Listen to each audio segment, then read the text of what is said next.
नमस्कार। आज हम नया चैप्टर शुरू कर रहे हैं लिमिट यानी कि सीमा। इसमें हम सबसे पहले शुरू करते हैं फंक्शन की परिभाषा। फंक्शन क्या होता है? A mapping or function f from any non empty set to a non empty set Y is a rule or correspondence which assigns to each element of X to a unique element of Y. Symbolically, f is defined from x to y।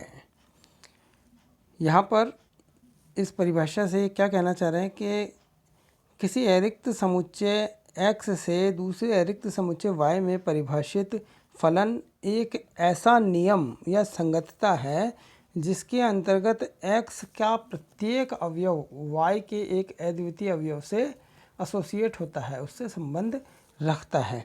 यहाँ पर x के प्रत्येक अवयव का संबंध y के एक unique यानी कि अद्वितीय अवयव से होना आवश्यक है, तो उसे हम फलन कहते हैं। यहाँ पर x क्या है? डोमेन यानी कि प्रांत, और y जो है वो कोडोमेन यानी कि सहप्रांत कहलाता है। रेंज ऑफ फंक्शन f यानी कि फलन का परास।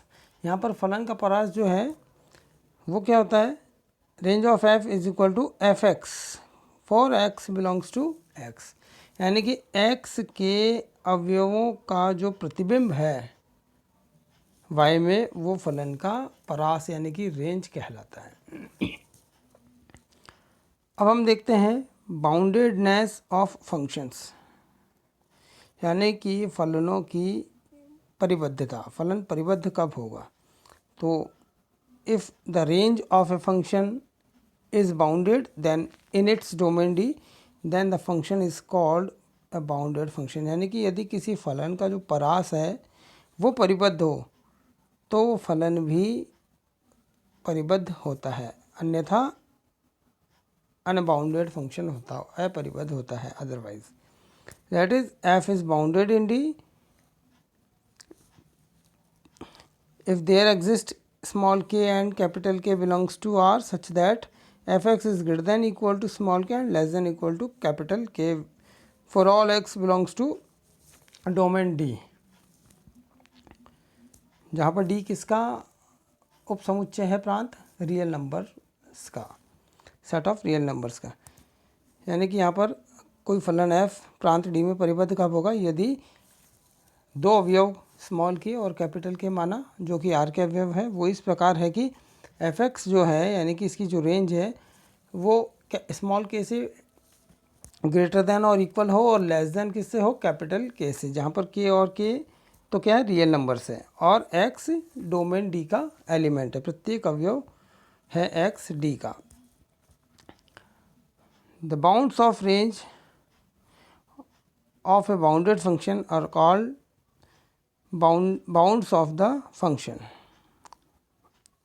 यानी कि जो परास के परिबंध है, किसी फलन के परास के जो परिबंध है वो उस फलन के ही परिबंध कहलाते हैं। अब ये परिबंध हो गए यहाँ पर k और कैपिटल के, तो k तो क्या हो गया हमारे पास? निचली परिबंध यानी कि लोअर बाउंड, और कैपिटल के है हमारे पास अपर बाउंड यानी कि ऊपरी परिबंध। यानी कि जो परास के परिबंध है, किसी फलन के परास के जो परिबंध है वो उसके फलन के भी जो है बाउंड्स यानी कि परिबंध कहलाते हैं। तो हम आगे बढ़ते हैं। Where k and small k and capital k are lower and upper bounds of f। अब हम देखते हैं सुप्रीमम ऑफ ए फंक्शन, यानी कि उच्चक, किसी फलन का उच्चक। The least value of upper bounds of the range of the function f is called the least upper bound or supremum of the function f and is denoted by supremum of f। चूँकि हम समुच्चयों के लिए भी जो है supremum पढ़ चुके हैं, उच्चक और निम्नक भी पढ़ चुके हैं, तो यहाँ पर उसी प्रकार फलनों के लिए उच्चक की हम बात करते हैं।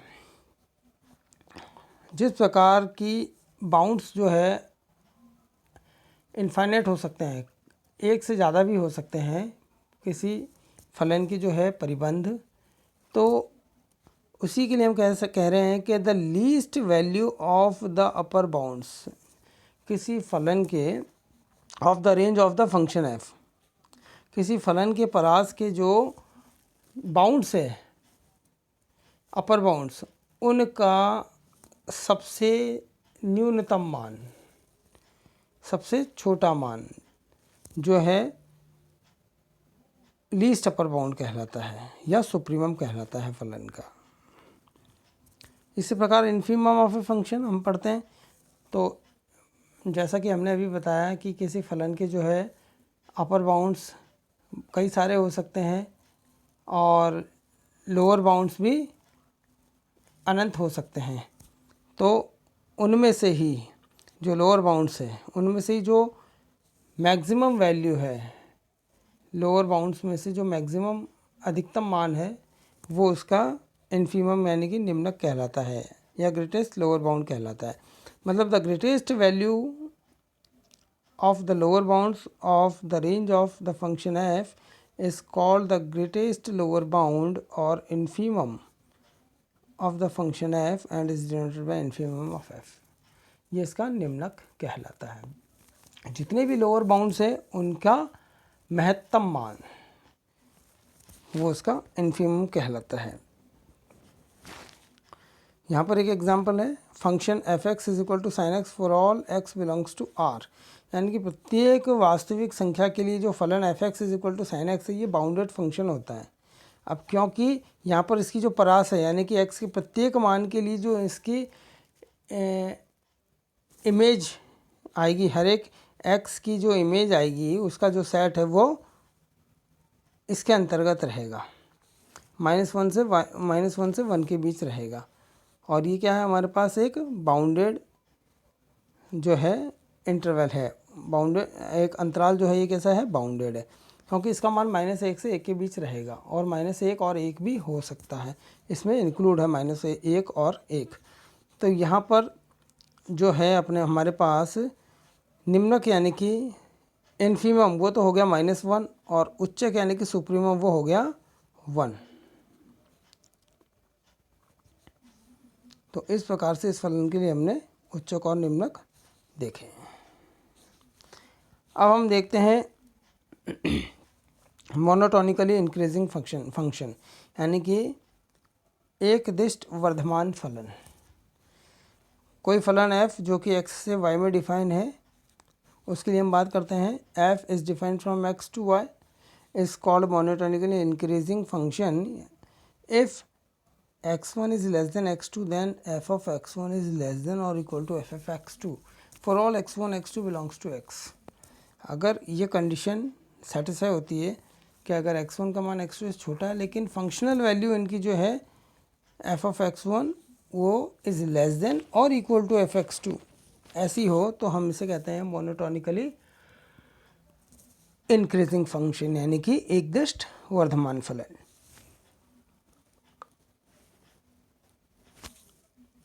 और f जो है स्ट्रिक्टली इंक्रीजिंग फंक्शन कहलाता है। f is called strictly increasing function if x1 is less than x2 which implies f of x1 is less then f of x2। तो ये क्या है, अगर x1 का मान x2 से छोटा है तो f of x1 का मान भी f of x2 से छोटा होगा, बराबर नहीं होगा, नहीं हो सकता, छोटा ही होगा। अगर ऐसा है तो वो स्ट्रिक्टली यानी कि निरंतर वर्धमान फलन कहलाता है। For all x1 x2 is belongs to x।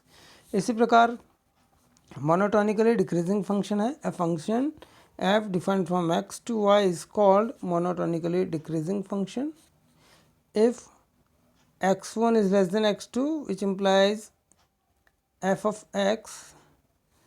of x1 is greater than or equal to f of x2, यानी कि इनकी फंक्शनल वैल्यू का साइन चेंज हो जाता है। जैसे कि f of x1 x2 से छोटा है तो f of x1 जो है वो बड़ा या बराबर होगा f of x2 से।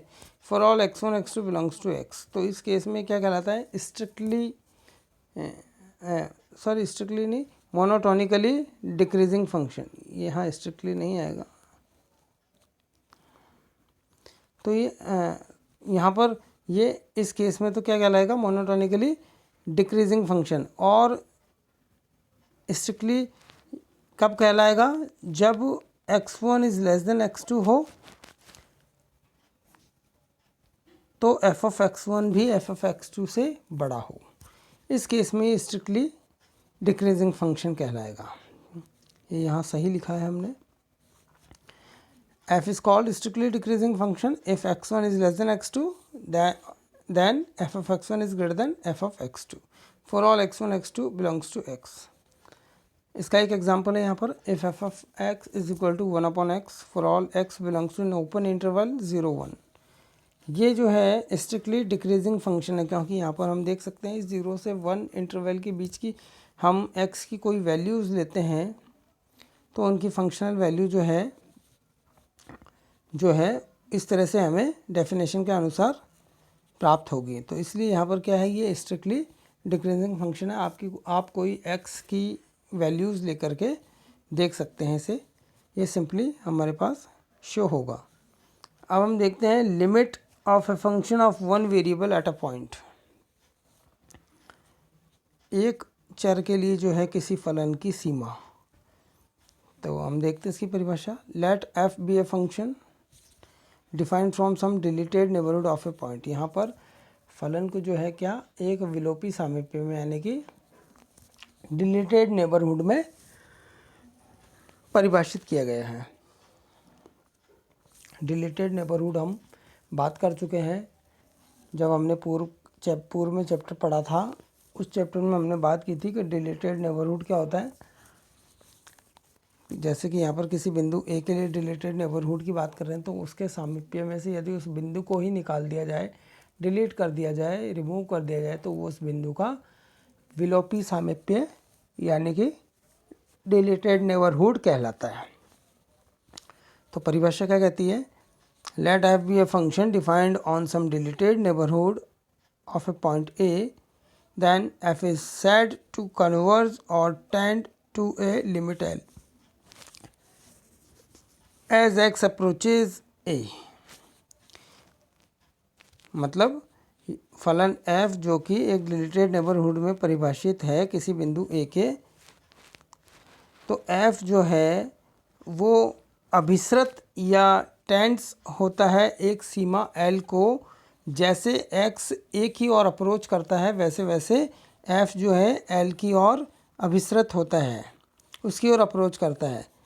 If for each epsilon is greater than 0, चाहे वे कितना भी छोटा हो, देयर एग्जिस्ट यानी कि एप्सिलॉन के लिए एक delta is greater than 0 exist करता है, such that if modulus of x minus is greater than 0 less than delta then modulus of x minus l is less than epsilon। तो इसे एक बार फिर हम रिपीट कर देते हैं। कोई फलन f जो कि डिलीटेड नेबरहुड में परिभाषित है किसी बिंदु a के, तो f जो है l की ओर अभिसृत होता है यानी कि f is approaches to limit l as x approaches to a।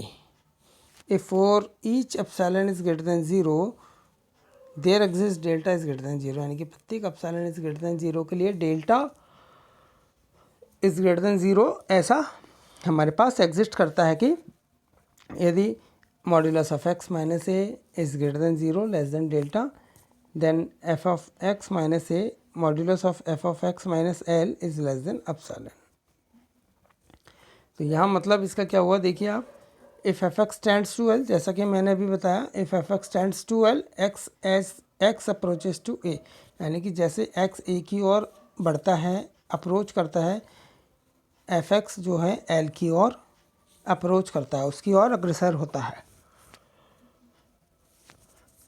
तो हम कह सकते हैं कि L is the limit of function F. L जो है वो उस फलन एफ की सीमा कहलाती है किसी बिंदु ए पर।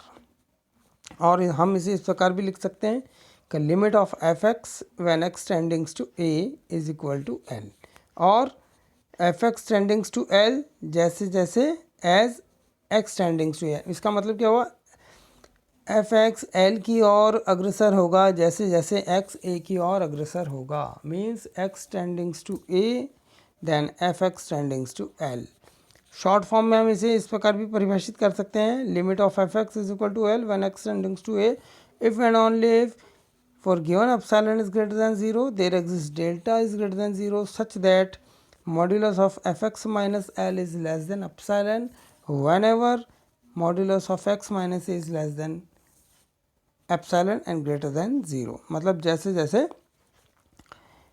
x a की ओर अप्रोच करेगा वैसे वैसे fx जो है L की ओर अप्रोच करेगा। इसका मतलब ये भी है यहाँ पर कि जो fx का मान है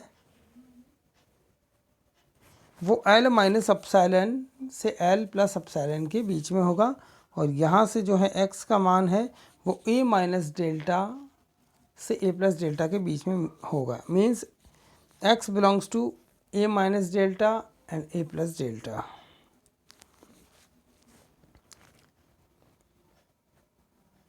इसे हम इस प्रकार भी लिख सकते हैं,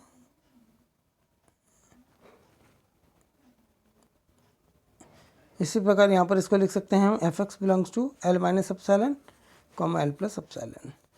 तो यहाँ पर डायग्राम भी बताया गया है, जैसे कि यहाँ पर हमने नेबरहुड लिया है A minus epsilon A plus A minus delta A plus delta, बीच में बिंदु यहाँ पर ए है और L minus epsilon Y axis पर जो है वो एल प्लस एप्सिलॉन और यहाँ पर एल है। तो जैसे जैसे एक्स की वैल्यूज़ इस इंटरवल में ए माइनस डेल्टा इस सामीप्य में जैसे जैसे एक्स की वैल्यू बढ़ेगी वैसे वैसे वाई एक्सिस पर भी जो है एफ एक्स की वैल्यू जो है हमारे पास यहाँ मिलेगी हमें। तो इसका मतलब जैसे जैसे एक्स ए की ओर अप्रोच करेगा एक्स एक्सिस पर वैसे वैसे वाई एक्सिस पर जो एफ एक्स है वो एल की ओर अप्रोच करेगा। तो ये हमने आज पढ़ा लिमिट की डेफिनेशन। तो आज के लिए इतना ही, अगले भाग के लिए हम अगली कक्षा में पढ़ेंगे। धन्यवाद।